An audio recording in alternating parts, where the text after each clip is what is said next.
In the last episode, we stepped into a different way of seeing the tree, not as a problem, but as a moment of awakening, a shift from simply being into seeing. And once you begin to see differently, something else starts to change. You start to question the environment around that moment. Because if the tree wasn't the problem, then maybe the setting hasn't been fully understood either. You know, Eden wasn't just a garden. It was a sacred space, a living temple where awareness, presence, and participation or action all came together. Many of us were given a soft image of Eden growing up. It was this quiet, contained garden, separate from the world. But the text doesn't describe it that way. It begins by placing Eden within a real landscape. You know, a river flows out from it and divides into 4 major rivers that shape our known world today. That detail matters because it tells us this place wasn't isolated. It was connected. It was a source. Then we're told why humanity is there. Adam is placed in this space to work and to keep it. Ebad and Shamar, to serve and to guard. That's not casual language. It's the same used later for priests serving in a sacred space. So from the beginning, humanity isn't just living here. Humanity is participating. Then the pattern sharpens. Eden is described in the east. When the story moved forward, the entrance is guarded on the east side, and that same orientation shows up again in sacred spaces that follow to today. It's how you approach something holy.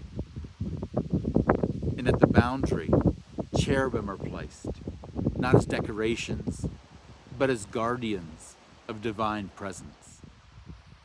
And those same figures appear later in most of the sacred spaces where we worshiped. Wherever they are, something holy is being protected. And at the center of it all are the trees. Not background details, but focal points. Places where something shifts internally, where awareness deepens. And when you hold all of that together, the picture becomes much more clear. This wasn't some small protected garden. This was a living temple. This was a place where heaven and earth touched, where life flowed outward, where humanity had a role inside of that connection. Now bring that back to the moment we just explored. And if the tree represents awakening and this space is sacred, then that moment didn't happen in isolation. It happened with divine presence. Eve wasn't stepping outside of God's will. She was responding within it, not from weakness, but from awareness, sensing the shift before it was fully understood. And if this space was always connected to the wider world, if life was already flowing outward from it, then what followed wasn't collapse. It was movement. It was a transition from being held within that sacred space to carrying that awareness out into the world. And this matters because if Eden was a temple, then the story isn't about being removed from God's presence.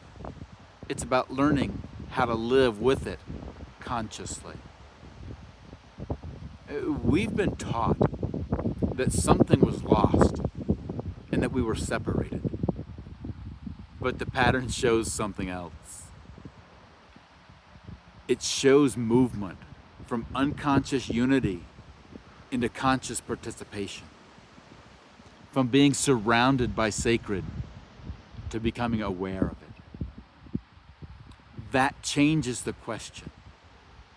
Not how do I get back, but what do I do now that I can see? Maybe Eden was never a place we were meant to stay. Maybe it was where we first become aware.